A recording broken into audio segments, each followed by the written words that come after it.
Hello guys, स्वागत है आपका आज की वीडियो में। और आज की वीडियो में बात करेंगे फिटनेस के बारे में। तो फिटनेस एक छोड़ो यार, एक्सपर्ट से ही बात कर लेते हैं। हेलो गाइस, मेरा नाम है सुष्मित और आज हम बात करने वाले हैं फ़िटनेस के बारे में।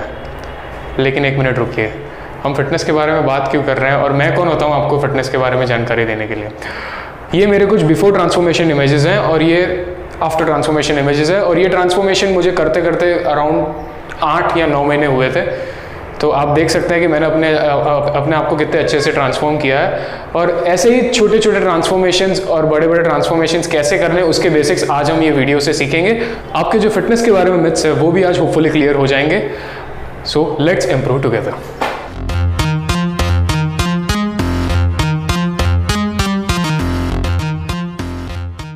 सो गाइस, फिटनेस का मतलब क्या है या फिट रहने का मतलब क्या है? काफ़ी लोगों के लिए बहुत सारी अलग अलग डेफिनेशंस हो सकती हैं इसकी। काफ़ी लोगों के लिए पतला होना फिट रहना है, मोटा होना फिट रहना है। काफ़ी लोग जो लोग बहुत पतले हैं उनको थोड़ा सा वेट गेन करना, ये भी फिटनेस है।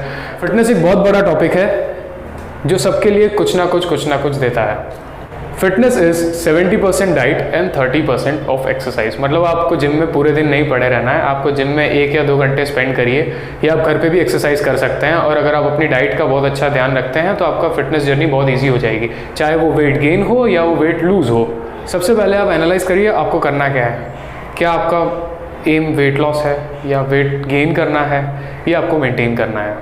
तीनों चीज़ों के लिए हम आज इन्फॉर्मेशन गैदर करेंगे।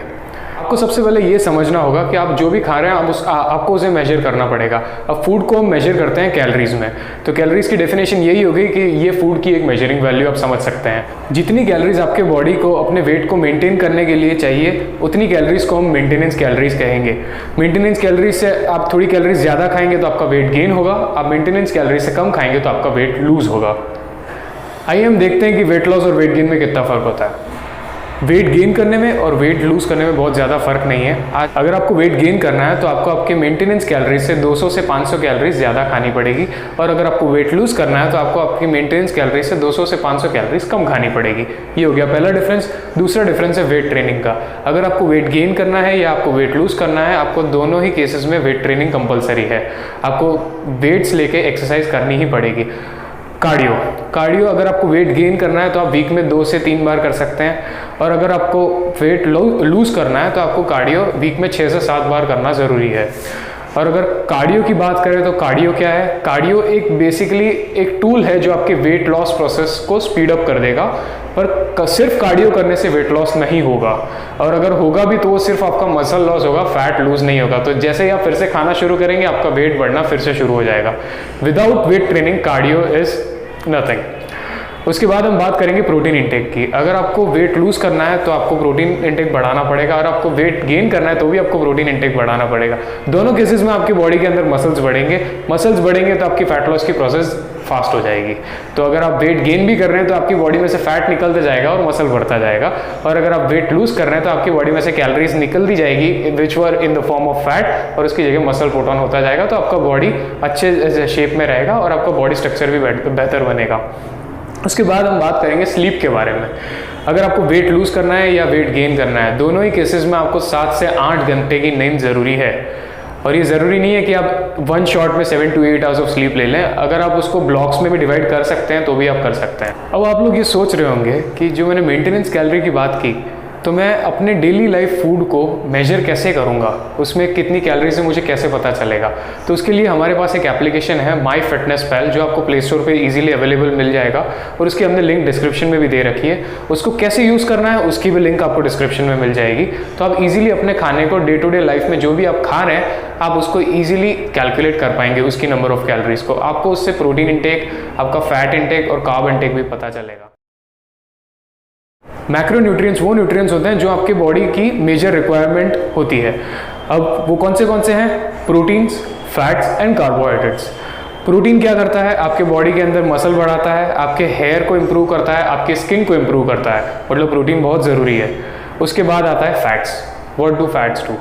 फैट्स आपकी बॉडी के अंदर आपके जितने भी हॉर्मोन्स हैं उन सबको बैलेंस रखेगा, आपकी हेल्दी लाइफस्टाइल प्रोवाइड करेगा, और आपको स्लीप अच्छी आएगी अगर आप फैट्स ज़्यादा अमाउंट में खाएंगे तो।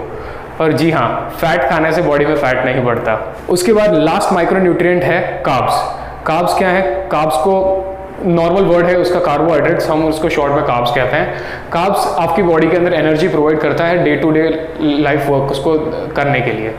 और ये भी बहुत ज़्यादा देखा गया है इंडिया के अंदर। इंडिया के अंदर 90% लोग प्रोटीन बहुत कम खाते हैं, इसलिए उनको बहुत सारी बीमारियां होती हैं। आप ये गूगल पर भी सर्च कर सकते हैं। मोस्टली जितने भी बिगिनर्स होते हैं, जो लोग वेट गेन करते हैं या वेट लूज़ करते हैं, उनको यही बहुत बड़ा एक प्रॉब्लम होता है कि वो लोग वेट ट्रेनिंग कैसे करें, मतलब कौन सी एक्सरसाइज लगाएं, जिम में जाके क्या करें, रोज़ का कौन सा शेड्यूल फॉलो करें, ये उनको पता नहीं रहता है। तो उनके लिए भी एकदम सिस्टमैटिक शेड्यूल हमने नीचे डिस्क्रिप्शन में दे रखा है। अगर आप बिगिनर हैं, अगर आप इंटरमीडिएट हैं या आप एडवांस हैं, आप तीनों केसेस में उस शेड्यूल को फॉलो कर सकते हैं, और वो मेल्स और फीमेल्स दोनों के लिए अलग अलग हमने दे रखे हैं। आइए बात करते हैं मिथ्स के बारे में। बॉडी बिल्डिंग में या फिटनेस इंडस्ट्री में बहुत सारे मिथ्स हैं। आइए एक एक करके सबको क्लियर करते हैं। बहुत कम मिथ्स लिए हैं मैंने, अगर आपको और भी कोई मिथ्स हो तो आप कमेंट करके बता सकते हैं। पहला मिथ है हमारा, high protein intake leads to kidney failure, मतलब ज़्यादा प्रोटीन खाने से आपकी किडनियाँ ख़राब होंगी। ये एकदम गलत बात है, ऐसा कुछ भी नहीं होगा जब तक आपकी किडनीज पहले से हेल्दी ना हो। अगर आपकी किडनीज पहले से ख़राब है तो आप प्रोटीन लेंगे तो वो और बिगड़ेगी, पर अगर आपकी किडनीज पहले से हेल्दी है तो उनको प्रोटीन लेने से कोई फ़र्क नहीं पड़ेगा। सेकेंड पॉइंट, काफ़ी लोग ये समझते हैं कि केक्स खाना, पेस्ट्रीज़ खाना, चॉकलेट खाना, शुगर खाना, इन सब चीज़ों से आपके बॉडी में फ़ैट जमा होता है। ऐसा कुछ भी नहीं होता है। अगर आपके बॉडी में फ़ैट गेन हो रहा है उसका मतलब आप अपनी मेंटेनेंस कैलोरी से ज़्यादा खा रहे हैं, और अगर आपको वेट लूज़ करना है तो आपको मेंटेनेंस कैलोरी से कम खाना है। ये मैंने आपको पहले भी बताया है। थर्ड पॉइंट है, थर्ड और बहुत ज़्यादा मेजर पॉइंट है, वो मैं बोलूँगा कि बॉलीवुड सेलेब्स से एडवाइस लेना बंद करिए। बॉलीवुड सेलेब्स बहुत ज़्यादा फेक करते हैं और बहुत सारी फेक एडवाइस प्रोवाइड करते हैं जो आपके बिल्कुल काम की नहीं है आपके ट्रांसफॉर्मेशन के लिए। फोर्थ पॉइंट है कि वेट ट्रेनिंग, काफ़ी लोग ये समझते हैं कि वेट ट्रेनिंग सिर्फ बॉयज़ के लिए होता है, गर्ल्स के लिए नहीं होता है, और उनको सिर्फ लेग वर्कआउट्स करने चाहिए। तो ये बहुत बड़ा एक स्कैम है। आपको वेट ट्रेनिंग करना चाहिए। आप जितना ज़्यादा वेट ट्रेनिंग करेंगे तो आपके ट्रांसफॉर्मेशन में उतनी ज़्यादा मदद होगी। और जी हाँ, लड़कियों की बॉडी कभी लड़कों जैसी नहीं बनेगी। मतलब अगर आप सोच रहे हैं कि मैं एक लड़की हूँ, अगर मैं एक्सरसाइज करूँगी, वेट ट्रेनिंग हैवी करूँगी तो मेरी बॉडी लड़कों जैसी हो जाएगी, तो दैट इज़ नॉट पॉसिबल। क्योंकि बॉडी बिल्डिंग के लिए और मसल बिल्डिंग के लिए सबसे ज़्यादा ज़रूरी कोई चीज़ है तो that is male sex hormone which is called testosterone. और टेस्टोस्टेरोन अगर आपकी बॉडी में कम होगा तो आपका muscle building process obviously slow होगा। इसीलिए लड़कियों में मसल बिल्डिंग प्रोसेस थोड़ा स्लो होता है। उसके बाद हम बात करेंगे सोया प्रोडक्ट्स के बारे में। काफ़ी लोग ये समझते हैं कि सोया चंक्स खाने से, सोयाबीन खाने से आपके बॉडी में प्रोटीन तो मिलता है, पर उसके साथ साथ आपके बॉडी के टेस्टोस्टेरोन लेवल्स कम होते हैं या आपकी बॉडी में एस्ट्रोजन बढ़ता है, which is a big lie. आप जब तक एक दिन में 1 किलो सोया प्रोडक्ट्स नहीं खाते तब तक आपकी बॉडी में कोई आपके हार्मोन इम्बैलेंसेस नहीं होंगे। मतलब सोया प्रोडक्ट्स खाने से कभी भी आपके बॉडी के अंदर गायनोकेमिस्ट्रिया जैसी कोई बीमारी नहीं होगी। फिटनेस इंडस्ट्री का बहुत बड़ा एक मिथ है मास्टरबेशन और ट्रांसफॉर्मेशन। काफ़ी लोगों को ये लगता है कि मास्टरबेशन अपने ट्रांसफॉर्मेशन को बहुत ज़्यादा इफेक्ट करता है, पर ऐसा कुछ भी नहीं है। मास्टरबेशन और ट्रांसफॉर्मेशन का कोई लेना देना नहीं है। मास्टरबेशन सिर्फ आपकी बॉडी के अंदर डोपामिन रिलीज करेगा जिससे आपकी बॉडी के स्ट्रेस लेवल थोड़े डाउन होंगे, उसका आपके ट्रांसफॉर्मेशन से कोई लेना देना नहीं है। 90% ऑफ द जिम बिगिनर्स, जो लोग मोटे होते हैं या पतले होते हैं, जो लोग जिम की शुरुआत करते हैं, ये लोग ये सबसे बड़ी गलती करते हैं कि ये लोग जिम में जाके सबसे पहले ट्रेडमिल्स पे दौड़ने लगते हैं या साइकिलिंग करने लगते हैं, एलिप्टिकल मशीन चलाने लगते हैं। उनको ऐसा लगता है कि कार्डियो करना पहले बहुत ज़रूरी है, पर ये लोग ये नहीं समझते हैं कि वेट ट्रेनिंग के लिए क्या चाहिए, आपको स्टैमिना चाहिए। स्टैमिना आपके बॉडी के अंदर चाहिए, और दूसरी चीज़ आपको चाहिए दैट इज़ एनर्जी। अगर आप ट्रेडमिल पे दौड़ के अपनी खुद की एनर्जी वेस्ट कर देंगे तो आप वेट ट्रेनिंग में कैसे इन्वेस्ट कर पाएंगे। अगर आपको वेट ट्रेनिंग आपका इंप्रूव करना है, आपकी बॉडी का शेप इंप्रूव करना है, तो आपको सबसे पहले करना है ट्रेनिंग, वेट ट्रेनिंग। उसके बाद आप करेंगे कार्डियो। कार्डियो का मतलब ट्रेडमिल पे दौड़ना नहीं है, या कार्डियो का मतलब साइकिल चलाना नहीं है जिम में जाके। कार्डियो मतलब ऐसा कोई भी एक्टिविटी जिसको करने में आपको मज़ा है और जिससे कैलोरीज बर्न हो। वैसी कौन सी एक्टिविटीज़ हैं? आप रनिंग कर सकते हैं, आप साइकिलिंग कर सकते हैं, आप बॉक्सिंग कर सकते हैं, आप स्विमिंग कर सकते हैं, आप स्किपिंग कर सकते हैं, या तो आपको अगर रोड पे जाके चलना, धीरे धीरे चलना पसंद है, आप वो भी कर सकते हैं। ये सारे फॉर्म्स ऑफ कार्डियो हैं। आप किसी भी फॉर्म जो आपको पसंद है आप उसको इंक्लूड करिए अपने वर्कआउट्स में, आपको ज़्यादा मज़ा आएगा। और काफ़ी लोग ये समझते हैं कि फिटनेस मतलब सिर्फ बॉडी से रिलेटेड है।